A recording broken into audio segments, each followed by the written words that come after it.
మనం ఏం చేయలేం.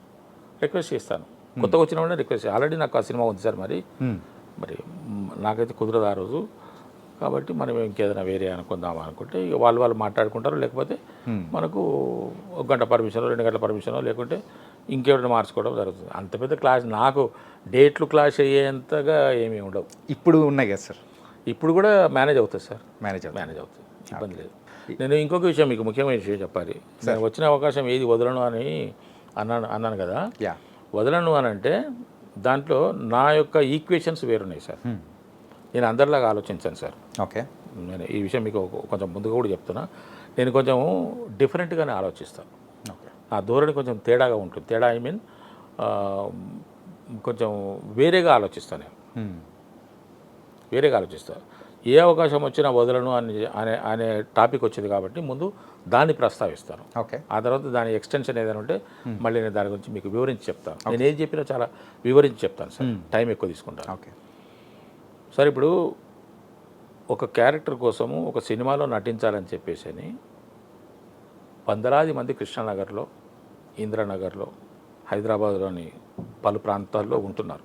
ఆడవాళ్ళు అయితే భర్తలను వదిలిపెట్టేసో, భార్య పిల్లలను వదిలిపెట్టేసో వాళ్ళ యొక్క ఒక బలీయమైనటువంటి కోరిక నెరవేర్చుకోవడానికి కష్టపడి, అంటే వాళ్ళు అక్కడ ఉంచేసి వాళ్ళు ఇక్కడికి వచ్చి కష్టపడి, మగవాళ్ళైతే భార్యల్ని పిల్లల్ని అక్కడ అప్పగించేసి వచ్చి మళ్ళీ వెళ్తూ రావడం, భార్యలు కూడా ఆ విధంగా వెళ్తూ రావడం.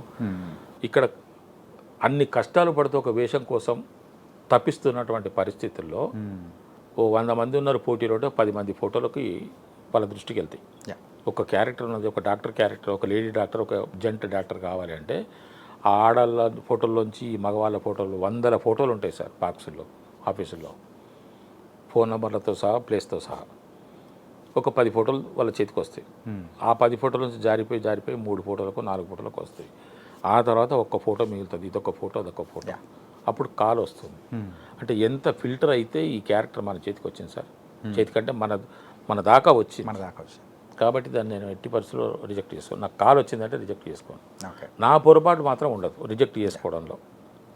అది పోయింది, మన చేయి దాటిపోయింది అని అంటే అది అనుకోకుండా వేరే వాళ్ళు వాళ్ళ దృష్టికి రావడం వల్ల పోవడమో, లేకుంటే ఇంకేదైనా సందర్భమో దాంట్లో పూర్తి తేడా జరిగిపోయి పోవడమో తప్ప నేనైతే అమికేబుల్గా ఉంటాను. ఆ యొక్క క్యారెక్టర్కి నేను గౌరవిస్తాను, ఆ పని నేను గౌరవిస్తాను. కాబట్టి మిగతా మంచి చెడ్డలు వాళ్ళు చూసుకోవాలి. ఇప్పుడు నేనున్నాను, ఈ క్యారెక్టర్ నేను చేయకూడదని మీరు అంటారు. చాణక్య ఎందుకు సార్ మీరు ఆ క్యారెక్టర్ చేశారని మీరు అంటారు. చెయ్యాలి, ఎందుకంటే ఆ క్యారెక్టర్ నాకు వచ్చింది, నా పేరు రాదు మీరు రాసి పెట్టింది, కాబట్టి దాన్ని నేను యాక్సెప్ట్ చేసుకోవాలి అనే ఆలోచనతోనే ఉంటాను. మొన్న ఒక నాకు మొట్టమొదటిసారి ఒక అతను, మరి అతను నంబర్ ఎట్లయితే పట్టుకున్నాడు కానీ ఒక మెసేజ్, వాయిస్ మెసేజ్ పెట్టాడు. ఓకే సార్, ఒక లింక్ పెట్టాడు. లింక్ పెట్టి కింద వాయిస్ మెసేజ్ పెట్టాడు. సార్,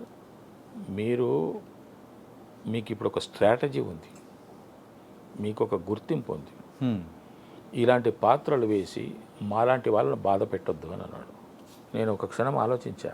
అంటే నా బాగోగుల గురించి, నా యొక్క మంచి చెడ్డల గురించి, నా యొక్క స్థితిగతుల గురించి ఒక వ్యక్తి ఆలోచిస్తున్నాడా, అది తట్టుకోలేక నాకు మెసేజ్ పెట్టాడా అనుకొని అది లింక్ ఓపెన్ చేశా. లింక్ ఓపెన్ కాలేదు. లింక్ ఈజ్ నాట్ ఓపెనింగ్ అని పెట్టా. మరి ఏమైందేమో ఇప్పుడు చూడండి అని మళ్ళీ పెట్టాడు. ఓపెన్ చేసి చూసి దాంట్లో ఒక క్యారెక్టర్ ఇంకో క్యారెక్టర్తో ఏదో మాట్లాడుతున్నది. మీరు చేసిన మూవీ? నేను చేసిన మూవీ. ఓకే. అది ఆయనకు నచ్చలేదు అని నాకు అనిపించింది. వెంటనే నేను ఆన్సర్ చేశాను, వాయిస్ మెయిల్ పెట్టలేదు, టెక్స్ట్ పెట్టా. ఓకే సార్, ఇటువంటి పాత్రలు వేయడం మూలాన ఒక్కొక్క పాత్ర నాకు ఒక్కొక్క మెట్టు, ఆ పాత్రలు వేయడం ద్వారా ఆ మెట్లు ఎక్కడం ద్వారానే మీరు అనుకున్నటువంటి ఇప్పుడు స్ట్రాటజీ ఏదో స్టేజ్ అని మీరు అన్నారు కదా, ఇప్పుడు ఈ విధంగా ఉన్నాను సార్. కొత్తగా వస్తున్న కళాకారులకు ఇటువంటివి తప్పవు. ఆ క్యారెక్టర్ నేను చేయను అంటే ఇంకొకరు చేస్తారు. ఆగుతుందా? ఆయన క్యారెక్టర్ తీసేస్తాడా? నువ్వు కాకపోతే ఇంకొకరు కాకపోతే ఇంకొకరు. కాబట్టి అదేదో వేరే వాళ్ళకి ఎందుకు అవకాశం ఇవ్వాలి, అది వచ్చిన దాన్ని మనం యాక్సెప్ట్ చేద్దాము. అలా చేస్తూ వెళ్ళడం వల్లనే నేను ఈ రోజున మీకు కనపడగలుగుతున్నాను. కాబట్టి కళాకారులకు ఆ బాధ తప్ప సార్. ఇక ముందు ఇటువంటివి చెయ్యలేను అని కూడా చెప్పాను. ఓకే. చెప్పి మీ యొక్క పరిశీలనకు నా యొక్క ధన్యవాదాలను కూడా పెట్టాను. ఇక ఆ తర్వాత మళ్ళీ నేను ఆయన క్వశ్చన్ చేయట్లేదు, నేను ఆన్సర్ చేయట్లేదు. అంటే ఈ విధంగా కొన్ని క్యారెక్టర్స్ తప్పవు సార్. అవును సార్. నాకు నచ్చకపోయినా నచ్చినా నాకు వచ్చిన అవకాశాన్ని నేను మిస్ చేసుకో. దీన్ని ఎవరు కొంతమంది చాలా అడ్వాంటేజ్ తీసుకున్నారు. నన్ను చాలా ఇబ్బంది పెట్టిన వాళ్ళు కూడా ఉన్నారు. ఇబ్బంది? ఎస్, ఇబ్బంది పెట్టిన వాళ్ళు. అంటే ఏ రకంగా ఇబ్బంది సార్? సార్ నా సినిమాలో క్యారెక్టర్ ఇది అనుకున్నాను సార్, ఈ క్యారెక్టర్ మీరే చేయాలి సార్, మీరు నన్ను మీ అబ్బాయి అనుకోండి సార్, నన్ను మీ ఫ్యామిలీ మెంబర్ అనుకోండి సార్, నేను డెబ్యూని సార్, నన్ను దీవించండి సార్, మీరు ఆశీర్వదించండి సార్ అని చెప్పేసి అంటే, సరే ఇప్పుడు మనం కూడా ఒక చేయూతని ఇవ్వాలి కదా. ఒక వ్యక్తి ఎదటానికి నేను నా వల్ల ఒక వ్యక్తి నేను ఒక వ్యక్తికి ఉపయోగపడుతున్నాను అని అంటే నాకు అంతకన్నా మంచిది కావాల్సిందే ఉంది అని చెప్పేసి యాక్సెప్ట్ చేసి వెళ్తే, అన్ని విధాలుగా ఆయనకు అనుకూలంగా వ్యవహరించి వెళ్తే, ఇంకా వాళ్ళు నాకు విశ్వరూపాలు చూపించిన వాళ్ళు ఉన్నారు, మిస్యూజ్ చేసుకున్న వాళ్ళు. ఓకే ఓకే, మిస్యూజ్ చేసుకుంటున్నారు. అటువంటి వాళ్ళు అందుకే ఇప్పుడు ఒక నిర్ణయానికి వచ్చారు. వాళ్ళకి అందకుండా ఉంటే పోతుంది కదా. అంతే, అది కరెక్టే. చేశాము, మనం చేయగలిగినంత వరకు చేశాను. కొన్ని సందర్భాల్లో బాధపడ్డాను, ఇబ్బంది పడ్డాను, ఓర్చుకున్నాను.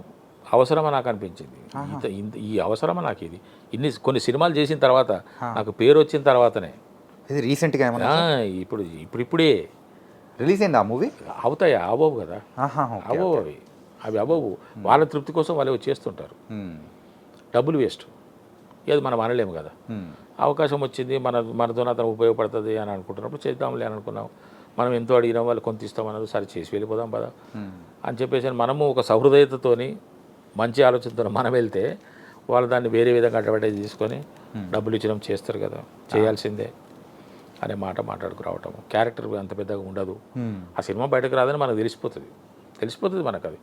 కానీ ఎవరి తృప్తి వాళ్ళకు ఉండాలని చేస్తుంటాం. ఓకే సార్, ఇంకో ఫోటో ఉంది సార్. అంటే మన ఫ్లాష్ బ్యాక్లలో కొన్ని